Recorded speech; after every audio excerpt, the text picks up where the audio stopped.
누구나 명당이라고 인정하는 남해 금산 보리암. 이번에는 누구나 영지라고 인정하는 남해 금산 보리암에 대해서 이야기하겠습니다. 먼저 구독과 좋아요 부탁드립니다.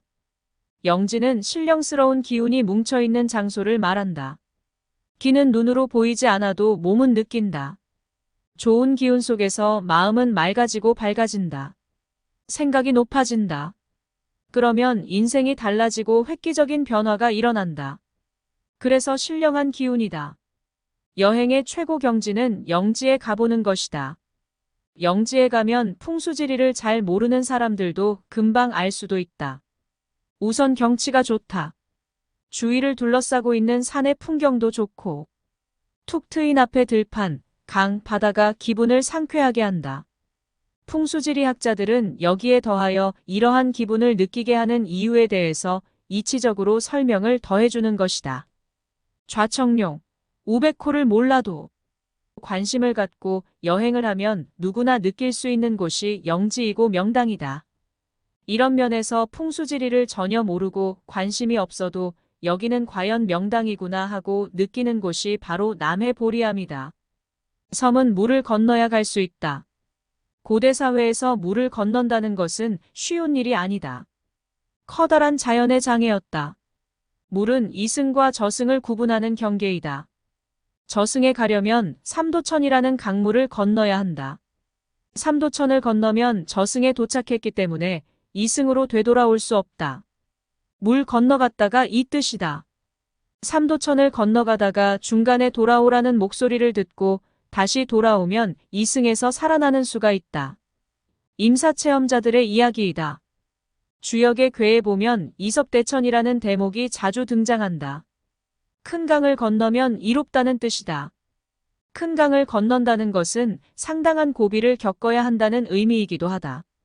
한 번 고생을 해야만 일이 성취된다는 암시가 있었다. 인생의 고비가 바로 물을 건너는 일이었던 것이다. 이섭대천 말고 물 건너는 일에 대하여 또 하나의 메시지가 주역에 있는데 그것은 수화기제이다. 수가 위에 있고 화가 밑에 있는 형상을 상징한다. 머리는 차고 아랫배는 따뜻하다. 이렇게 되면 건강하다. 반대로 머리는 뜨겁고 아랫배는 차면 화수미제가 된다. 미제 사건이 되는 것이다. 기제는 물을 건너는 상황이고 미제는 물을 못 건너는 상황이다. 이런 맥락에서 보자면 물을 건너 섬에 간다는 것은 이승에서 저승으로, 차 안에서 피 안으로, 그리고 이섭대천이요, 수화기제에 해당된다. 물을 건너면 차원의 변화가 수반된다. 고대 사회에서 육지에 살다가 섬에 간다는 것은 삶이 혁명적으로 변한다는 것을 의미했다. 차원이 다른 세계에 진입하는 것이 된다. 즉 종교적 구원을 성취하려면 섬에 가야 했던 것이다. 섬에 가야 도를 통한다고 보았던 셈이다. 육지에서 일어났던 복잡한 번뇌를 다 털고 바다를 건너 섬에 들어가면 완전히 새 삶을 살 수 있다고 보았다. 귀신은 물을 건널 수 없다. 번뇌도 물을 건널 수 없다. 실타래 같은 인연들도 물을 건너면 털어버릴 수 있다. 귀신, 번뇌, 인연 이 세 가지를 모두 끊어버리려면 섬으로 들어가는 수밖에 없었던 것이다. 그래서 도교에서는 신선들이 산다는 삼신산이 모두 바다에 있는 섬이라고 생각했다. 우리나라에서는 세 개의 섬을 중시했다. 강화도, 남해, 그리고 제주도이다. 제주도에는 삼신산 가운데 하나인 영산이 있었다. 바로 한라산이다. 그런데 제주도는 너무 멀었다. 배를 타고 접근하기에는 목숨을 걸어야 했던 것이다. 위험 부담이 적었던 섬이 바로 강화도와 남해였다. 이 두 섬은 육지와 아주 가깝다. 더군다나 고려시대에는 두 섬에서 팔만대장경을 찍어냈다. 남해에는 남해분사도감이라는 팔만경 제조분점이 있었던 것이다. 강화도가 팔만대장경 제조본점이라면 남해는 분점이었다. 팔만대장경은 시간이 많고 심심해서 만들었던 게 아니다. 당시 세계 최강국인 몽골이 쳐들어왔으니 어떻게 이 고비를 넘는다는 말인가. 고려가 살아남기 위한 절체절명의 몸부림으로 제작하기 시작한 구원의 신물이 바로 팔만대장경이었다. 이 대장경을 만든 장소가 강화도와 남해라는 두 개의 섬이었으니 그 의미가 특별하다. 강화도는 이름 그대로 강의 꽃이다. 임진강, 예성강, 한강의 물이 서해로 빠지면서 강화도를 거쳐 나간다. 세 강의 기운이 강화도에 모인다. 육지에서 뗏목을 띄워도 결국 강화도로 모이게 되어 있다. 바닷물과 육지의 강물이 서로 섞이는 곳인 만큼 신묘한 작용이 일어나게 된다. 남해도 마찬가지이다. 섬진강의 강물이 남해를 거치게 되어 있다. 섬진강은 바로 지리산을 아래쪽에서 감아 돌아 나가는 강이 아니던가. 지리산의 기운이 남해에 모이게 되어 있는 것이다. 섬진강에 뗏목을 띄우면 광양을 거쳐 결국 남해에 도착한다. 그러면서도 육지와 가깝다. 지금은 남해대교가 있어서 육지가 되었지만 다리가 없던 시절에도 남해는 하동에서 배를 타고 곧바로 건너 갈 수 있는 곳이었다. 남해는 이러한 지리적 이점과 물을 건너야 도달하는 종교적 이점, 그리고 금산이라는 영적 기운이 강한 산이 있는 영지였다. 강화도에 만이산이 있다면 남해 금산이 있다. 만이산에는 단군이 제사를 올리던 참성단이 있다면 금산에는 보리암이 있다. 금산 보리암은 불교의 관음 성지이기도 하다. 동해안에 낙산사 홍련암, 서해안에 강화도 보문사, 그리고 남해에는 금산 보리암이다. 그만큼 영험한 도량이다. 왜 영험한가? 영험은 바위에서 온다. 바위에는 광물질이 함유되어 있고 이 광물질은 지자기를 지상으로 분출하고 있다. 사람이 이러한 바위에 앉아 있거나 잠을 자면 지자기에 직접적인 영향을 받는다. 지기를 받는 것이다. 기를 많이 받으면 일단 몸이 건강해지고 그 다음에는 영성이 개발된다. 지기가 뇌세포를 통해 뇌신경의 어느 부분을 건드리면 종교체험이 온다. 비몽사몽간에 관세음보살이 나타나거나 산신이 나타나거나 하느님이 나타난다. 그러므로 세계 어디를 가도 바위산에는 수도원이나 종교사원이 자리 잡고 있다. 커다란 바위산이 있으면 거기에는 반드시 영험한 기도처가 있다.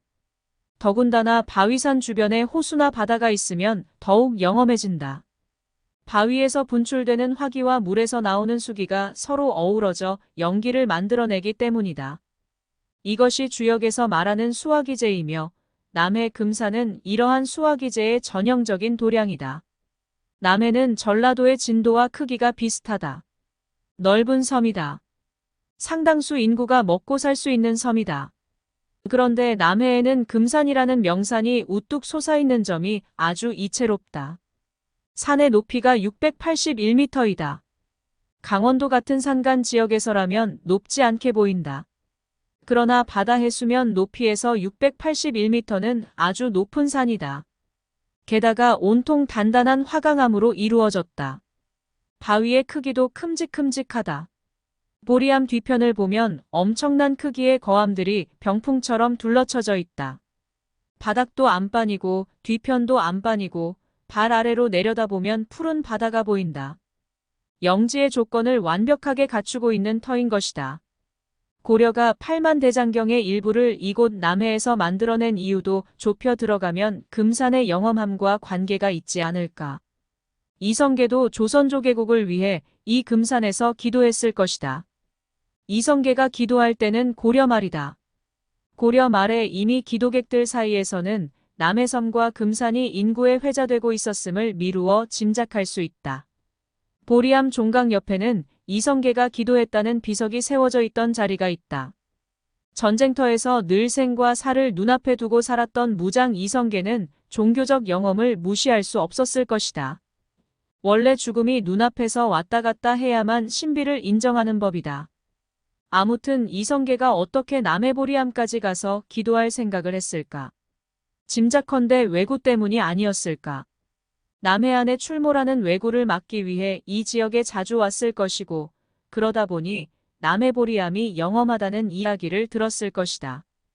이성계는 전북의 마이산 은수사, 임실의 상이암, 그리고 회문산의 만일사에서 기도를 드렸다는 설화가 전해지고 있다. 이 일대는 왜구를 크게 무찌른 황산대첩이 전개되었던 남원 운봉 지역과 가깝다. 이세절도 역시 왜구와 격전을 치르면서 지형지물을 살피는 과정에서 알았을 것이고 역시 영험을 믿게 되었을 것이다. 남해보리암은 불교의 유적지이지만 그에 앞서 선가의 유적지이기도 하다. 보리암 안반 사이에 존재하는 해상사호의 전설이 그것이다. 임진왜란 무렵 남해에는 4명의 신선이 있었다고 한다. 이들은 주로 바닷가의 섬에서 논일었던 모양이다. 해상에서 주로 머문다고 해서 붙여진 이름이 해상사호이다. 해상사호의 본거지가 남해도였고 금산 보리암 일대의 바위동굴이었다. 남해에는 천문과 지리, 그리고 병법에 통달했던 해상사호의 가르침을 받은 3명의 비구니가 이순신 장군을 도왔다는 전설이 있다. 선거는 잡배들이 접근할 수 없고 약간의 먹을 것이 있고 기운이 강한 섬을 좋아한다. 남해는 선가에서 좋아할 만한 섬이고 금산은 그 전형이다. 금산은 1년 중에 반절은 항상 운무에 쌓여 있으니까 신선들이 종적을 감출 수 있는 아주 좋은 조건이었다. 보리암이 선가의 유적지였다는 단서 하나는 절 안에 있는 간성각이라는 이름이다. 별을 바라보는 건물이라는 뜻이다. 왜 별을 바라보는가? 도가에서는 별을 중시한다. 별에서 에너지가 온다고 믿었기 때문이다. 도가는 인체의 기경팔맥에서 돌아가는 운기를 중시한다. 운기가 잘 되어야만 건강하고 무병장수하고 나아가서는 도를 통해 신선이 된다고 여겼다. 그런데 인체의 운기는 미세한 경지에 들어가면 외부 세계의 영향을 받는다. 바위와 물도 그렇지만 더 나아가면 별이다. 대표적으로는 태양과 달이다. 특히 달이 그렇다. 보름달이냐, 반달이냐, 초승달이냐에 따라 인체에 미치는 자장이 달라진다. 예를 들면 여성들의 월경도 달의 움직임과 관련된다. 보름달이 뜨면 강하게 달 기운이 들어오므로 이때는 호흡법도 바뀐다. 달의 변화에 따라 바뀌는 호흡법을 도가에서는 월체납가법이라고 부른다. 영화 시바지에서 여주인공이 밤에 마당에 나가 달의 기운을 받아들이는 장면이 나온다. 달의 정기를 깊이 호흡을 해서 받아들여야만 좋은 자식을 잉태한다고 믿었던 우리 선조들의 민속을 보여주는 장면이다. 달보다 더 나아가면 별인데 도교에서 이야기하는 28수도 여기에 해당한다. 도교에서 말하는 1년은 28수를 한 바퀴 도는 시간이다. 7개의 별이 칠성인데 이 칠성이 추나추동으로 4번 돌면 28개의 별을 회전하는 셈이다. 28수와 북두칠성 다음으로 특별한 별이 삼태성과 노인성이다. 노인성은 겨울에 남쪽 하늘에 뜨는 별이다. 일생 동안 노인성을 3번만 보면 100세까지 산다는 말이 전해질 정도로 노인성은 장수를 상징하는 별이었다. 불로장생을 추구하는 선가에서는 노인성을 유난히 사랑했다. 옛 그림을 보면 노인성은 머리 위쪽이 불룩 솟은 노인의 모습으로 의인화되어 나타난다. 남극노인성이라고도 한다. 그런데 노인성은 여간에서 보기 어려웠다. 남해안이나 제주도에서만 볼 수 있었던 별이었다.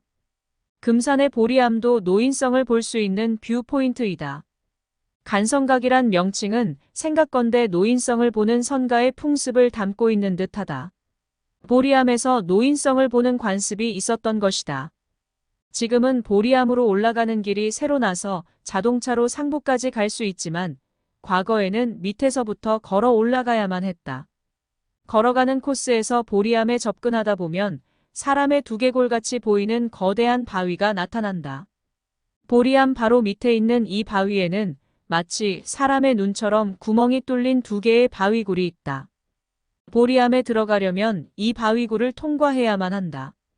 밑에서 구멍 뚫린 바위를 보면 거대한 해골처럼 보이기도 한다. 이 2개의 바위굴을 쌍옥문이라고 부른다. 비범한 장소, 신성한 장소에 진입하려면 이처럼 기이한 지형을 통과해야 한다. 쌍옥문이 존재한다는 것 자체가 보리암이 보통 영지가 아님을 말해준다. 신선들이 사는 곳을 동천이라고 하는데 쌍옥문이 있음으로 해서 보리암터는 동천의 자격을 갖추었다. 보리암은 우선순위로 가볼 만한 영지이다. 금산에서 바라다 보이는 남해바다의 푸름, 그리고 상주의 수욕장과 점점이 떠있는 섬들을 바라보면 왜 해상사후가 이 산을 좋아했는지 짐작이 간다. 현재 한국의 4대 관음성지가 낙산사 홍련암, 강화도 보문사, 여수향일암, 그리고 남해의 보리암이다. 불교도들에게는 너무도 유명한 기도터지만 찬찬히 살펴보면 도가적인 취향이 물씬 배어 있는 곳이다. 기도객들의 경험담을 들어보면 현재 보리암의 석조관음 보살상이 서 있는 지점이 가장 기가 강한 곳이라고 한다. 금산에서 내려오는 바위 기운이 뭉쳐있는 지점이다. 1년이면 수십만 명이 방문하는 소문난 기도터이면서도 기운이 크게 오염되지 않는 이유는 해풍이 불어오기 때문이다. 해풍에서 오는 수기와 금산의 화기가 뭉쳐있는 지점이 바로 관음상 앞이다. 그래서 여행을 좋아하는 사람이라면 반드시 들러봐야 한다. 구독과 좋아요 부탁드립니다.